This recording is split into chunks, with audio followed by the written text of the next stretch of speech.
ಹರಿ ಓಂ ಧನ್ವಂತರಿಯೇ ನಮಃ. ನನ್ನ ಎಲ್ಲ ನೆಚ್ಚಿನ ವೀಕ್ಷಕರಿಗೆ ಚಿನ್ಮಯಿ ಮೀಡಿಯಾಗೆ ಸ್ವಾಗತ. ಹರಿ ಓಂ ಧನ್ವಂತರಿಯೇ ನಮಃ. ಚಿನ್ಮಯಿ ಪಾರಂಪರಿಕ ನಾಟ್ಯ ಔಷಧಾಲಯ ಸಮಸ್ತ ಯೂಟ್ಯೂಬ್ ಚಾನಲ್ ವೀಕ್ಷಕರಿಗೆ ನಾಟ್ಯ ವೈದ್ಯ ಶಿವಕುಮಾರ್ ಮಾಡುವ ನಮಸ್ಕಾರಗಳು. ಇವತ್ತಿನ ವಿಷಯವೇನೆಂದರೆ ಥೈರಾಯ್ಡ್ ಕಾಯಿಲೆ ಬಗ್ಗೆ ನಾನು ನಿಮಗೆ ಈ ವಿಡಿಯೋ ಮಾಡಿದ್ದೀನಿ. ತುಂಬ ಎಲ್ಲರಿಗೂ ಇದು ಅನುಕೂಲ ಆಗೋ ರೀತಿ ಇದೆ. ಎಲ್ಲರೂ ದಯವಿಟ್ಟು ಇದನ್ನು ಮನೆಯಲ್ಲಿ ಮಾಡಿ. ನಾನು ಈ ಮಾಡಿರೋ ವಿಡಿಯೋನ ಖಂಡಿತ ಸ್ಕಿಪ್ ಮಾಡದೆ ಮೊದಲಿಂದನೂ ಕೊನೆ ತನಕ ನೋಡಬೇಕಾಗಿ ನಾನು ಕೇಳ್ಕೊತೀನಿ. ಇವತ್ತು ಎಲ್ಲರಿಗೂ ಆಲ್ಮೋಸ್ಟು ಪ್ರತಿಯೊಬ್ಬರಿಗೂ ಆದಷ್ಟು ಒಂದು 60% ಮೇಲೇ ಎಲ್ಲರಿಗೂ ಥೈರಾಯ್ಡ್ ಇದೆ ಅಂತ ಹೇಳ್ತಾರೆ. ಎಲ್ಲರಿಗೂ ಥೈರಾಯ್ಡ್ ಯಾವುದಾರ ಒಂದು ರೀತಿ ಅವ್ರಿಗೆ ಸಿಮ್ಟಮ್ಸ್ಗಳು ಬರ್ತಾನೆ ಇರ್ತದೆ ಥೈರಾಯ್ಡ್ ಮುಖಾಂತರ. ಹೀಗಾಗಿ ಇದರಲ್ಲಿ ಏನಪ್ಪ, ಇದು 3 ಥರ ಥೈರಾಯ್ಡ್ ಬರುತ್ತೆ. ಮೊದಲನೇದು ಥೈರಾಯ್ಡ್ ಏನಪ್ಪ ಅಂದರೆ ಹೈಪೋಥೈರಾಯ್ಡ್ ಅಂತ ಬರುತ್ತೆ, ಹೈಪರ್ ಥೈರಾಯ್ಡ್ ಅಂತ ಬರುತ್ತೆ, ಥೈರಾಯ್ಡ್ ಅಂತ ಬರುತ್ತೆ. ಈ 3 ವಿಧವಾದ ಥೈರಾಯ್ಡ್ ಅಂತ ಪ್ರತಿಯೊಬ್ಬರು ಮನುಷ್ಯರಿಗೆ ಥೈರಾಯ್ಡ್ ಇರೋರಿಗೆ ಬರುತ್ತೆ.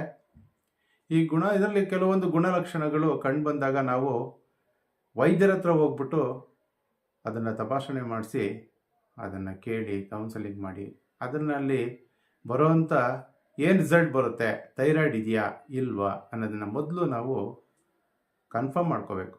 ಅಂದರೆ ಅದನ್ನು ನಾವು ಕನ್ಫರ್ಮ್ ಮಾಡ್ಕೊಳ್ದೇ ಯಾವುದನ್ನು ಔಷಧಿ ತೊಗೊಳಕ್ಕೆ ಹೋಗಬಾರ್ದು.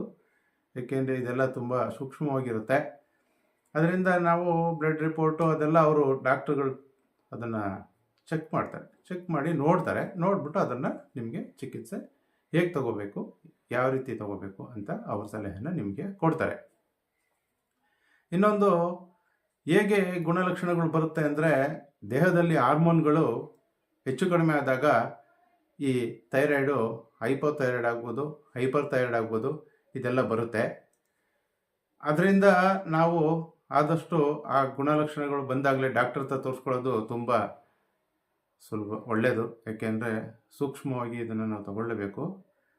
ಆ ನಂತರ ನೀವು ನಾಟ್ಯ ಔಷಧಿ ತಗೋಬೇಕು ಅಥವಾ ಆಯುರ್ವೇದಿಕ್ ಹತ್ರ ಹೋಗಬೇಕು ಅಥವಾ ಈ ಮೆಡಿಷನ್ನಾಗಿ ಇಂಗ್ಲೀಷ್ ಮೆಡಿಷನ್ ತಗೋಬೇಕು ಅನ್ನೋದನ್ನು ಡಿಸೈಡ್ ಮಾಡೋದು ನಿಮ್ಮ ಕೈಲಿರುತ್ತೆ. ಅದನ್ನು ನಿಮಗೆ ಬಿಟ್ಟಿದ್ದು ನೀವು ಮಾಡ್ಬೋದು. ಈಗ ನೀವು ಹೇಗಪ್ಪ ಅದ್ರ ಗುಣಲಕ್ಷಣಗಳು ಬರ್ತಾ ಇದೆ ನಮಗೆ ಗೊತ್ತಾಗಬೇಕು ಅಂತ ಹೇಳಿದ್ರೆ, ಕೆಲವರು ಹಾರ್ಮೋನ್ಗಳು ಜಾಸ್ತಿ ಆದಾಗ ಅದು ಹೈಪೋಥೈರಾಯ್ಡ್ ಅಂತ, ಕಡಿಮೆ ಆದಾಗ ಹೈಪೋಥೈರಾಯ್ಡ್ ಬರುತ್ತೆ, ಜಾಸ್ತಿ ಆದಾಗ ಹೈಪರ್ ಥೈರಾಯ್ಡ್ ಬರುತ್ತೆ.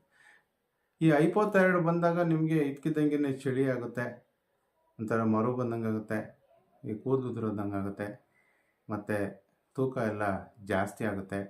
ತೂಕ ಜಾಸ್ತಿ ಆದಾಗ ನಿಮಗೆ ಇದ್ರ ಗುಣಲಕ್ಷಣಗಳು ಕಂಡುಬರುತ್ತೆ. ಹಾಗೆ ಹೈಪೋಥೈರಾಯ್ಡ್ ಬಂದಾಗ್ಲೂ ಕೆಲವರು ಇದ್ಕಿದ್ದಂಗೆ ತೂಕ ಕಡಿಮೆ ಆಗಿಬಿಡ್ತಾರೆ. ಎಷ್ಟು ಊಟ ಮಾಡಿದ್ರೂ ಊಟ ಮಾಡ್ದಂಗೆ ಇರಲ್ಲ, ಹೆಚ್ಚು ಹೊಟ್ಟೆ ಹಸಿತಾ ಇರ್ತದೆ. ಆದರೆ ಅವರಿಗೆ ನಿಶಕ್ತಿ ಆಗಿರ್ತದೆ, ಸಣ್ಣ ಆಗಿರ್ತಾರೆ, ದಪ್ಪನೇ ಆಗಲ್ಲ.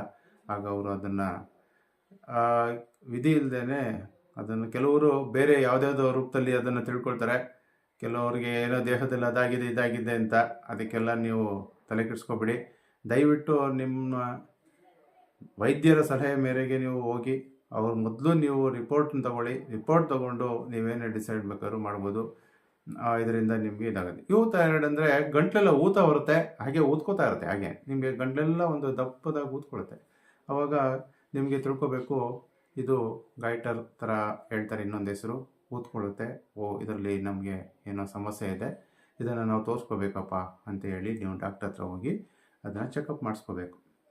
ಇದೆಲ್ಲ ಆದಮೇಲೆ ಇದಕ್ಕೆ ನಾವು ಸುಲಭವಾಗಿ ಒಂದು ಸಲಹೆಗಳು ಕೊಡ್ತೀವಿ. ಏನು ಮಾಡ್ಬೋದು ಅಂತ ಅಂದರೆ, ಹೇಗೆ ಚಿಕಿತ್ಸೆ ನಮ್ಮ ಶೈಲಿನಲ್ಲಿ ಮಾಡ್ಕೋಬೇಕಪ್ಪ ಅಂದರೆ, ನೀವು ನೀಲಿ ಶಂಕುಪುಷ್ಪ ಹೂವು ಅಂತ ಕೇಳಿರ್ತೀರ. ಅದು ಶನೇಶ್ವರಂಗೆ ಗಣೇಶಂಗೆಲ್ಲ ಪ್ರಿಯವಾಗಿರುತ್ತೆ. ಆ ಹೂವನ್ನು ತಗೊಂಡು ಒಂದು 15 ಹೂವು ತಗೋಬೇಕು. ಅದನ್ನೆಲ್ಲ ಒಂದು ಸ್ವಲ್ಪ ನೀರಿನಲ್ಲಿ ಒಂಚೂರು ಅದನ್ನು ಧೂಳಿದ್ರೆ ಮೊದಲು ಅದನ್ನು ತೊಳ್ಕೊಂಡು ಅದರ ನಂತರ ನೀವು ಅದನ್ನು ಒಂದು ಪುಟಾಣಿನಲ್ಲೋ ಯಾವುದೋ ತಗೊಂಡು 15 ಹೂವನ್ನು ತಗೊಂಡು 15 ಜಜ್ಜಬೇಕು. ಅಂದರೆ ನೀವು ನೀಲಿ ಶಂಖ ಪುಷ್ಪ ಹೂವದಲ್ಲಿ ತುಂಬ ಅನೇಕ ಔಷಧಿ ಗುಣಗಳಿರೋದ್ರಿಂದ ನೀವು ನೀಲಿ ಶಂಖುಪುಷ್ಪವನ್ನೇ ತೊಗೋಬೇಕಾಗತ್ತೆ. ಯಾವುದೇ ಕಾರಣಕ್ಕೂ ಬಿಳಿ ತೊಗೋಬೇಡಿ, ಬೇರೆ ಯಾವುದು ಕಲರ್ ತೊಗೋಬೇಡಿ. ಇದರಲ್ಲಿ ಔಷಧಿ ಗುಣಗಳು ಹೇರಳವಾಗಿರೋದ್ರಿಂದ ಹೆಚ್ಚಾಗಿರೋದ್ರಿಂದ ನೀವು ನೀಲಿ ಶಂಖುಪುಷ್ಪವು ತಗೊಳ್ಳಿ. ಅದನ್ನು ತೊಳೆದ್ಬಿಟ್ಟು ಅದನ್ನ ಕುಟ್ಟಾಣಿನಲ್ಲಿ ಕುಟ್ಟಿ ಅದನ್ನು ನೀವು ನುಂಗಬೇಕು. 15 ತೊಗೋಬೇಕು. ಬೆಳಿಗ್ಗೆ 15 ಊಟಕ್ಕೆ ಮೊದಲು, ರಾತ್ರಿ 15 ಊಟಕ್ಕೆ ಮೊದಲು. ಇದನ್ನು ನೀವು 2 ಟೈಮನ್ನು ತಗೊಳ್ತಾ ಬಂದರೆ ಇದನ್ನು ಒಂದು 24ರಿಂದ 48 ದಿನ ತಗೋಬೇಕು. ಕೋರ್ಸ್ ಇದು ಯಾವುದೇ ಕಾರಣಕ್ಕೂ ಆ್ಯಂಟಿಬಯೋಟಿಕ್ ಅಲ್ಲ. ಇದು ಎಲ್ಲ ನೈಸರ್ಗಿಕವಾಗಿ ಬರೋವಂಥದ್ದು.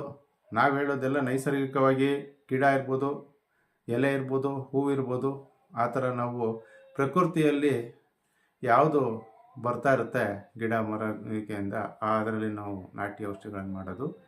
ದಯವಿಟ್ಟು ಇದನ್ನು ನೀವು ಮಾಡ್ಕೊಳ್ಳಿ. ಖಂಡಿತ ನೀವು ಇದರಿಂದ ನೀವು ವಾಸಿ ಆಗುತ್ತೆ. ಯಾವುದೇ ಭಯ ಪಡಬೇಕಾದಂತೆಲ್ಲ ಇದರಿಂದ ಸೈಡ್ ಎಫೆಕ್ಟ್ ಆಗೋಲ್ಲ. 100% ಇದು ಗ್ಯಾರಂಟಿ ವಾಸಿ ಆಗುತ್ತೆ. ಈ ನೀಲಿ ಶಂಖುಪುಷ್ಪವಿಗೆ ಅಷ್ಟೊಂದು ಪವರ್ ಇರುತ್ತೆ. ಈ ವಿಡಿಯೋ ನಿಮಗೆ ಇಷ್ಟ ಆದರೆ ದಯವಿಟ್ಟು ಲೈಕ್ ಮಾಡಿ, ಬೇರೆಯವ್ರಿಗೂ ಶೇರ್ ಮಾಡಿ. ದಯವಿಟ್ಟು ಇದನ್ನು ನೀವು ಆದಷ್ಟು ಹೆಚ್ಚು ಜನರಿಗೆ ನೀವು ಸಬ್ಸ್ಕ್ರೈಬ್ ಮಾಡ್ಕೊಳ್ಳಿ, ಲೈಕ್ ಕೊಡಿ, ಬೇರೆಯವ್ರಿಗೂ ಸಬ್ಸ್ಕ್ರೈಬ್ ಮಾಡಿಸಿ. ಎಲ್ಲರಿಗೂ ಇದು ಅನುಕೂಲ ಆಗಲಿ. ಮುಂದಿನ ಒಂದು ಒಳ್ಳೆಯ ವಿಡಿಯೋ ತಗೊಂಡು ನಾನು ನಿಮಗೆ ಬರ್ತೀನಿ. ಅದರಲ್ಲಿ ತನಕ ನಾಟಿ ವೈದ್ಯ ಶಿವಕುಮಾರ್ ಮಾಡುವ ನಮಸ್ಕಾರಗಳು.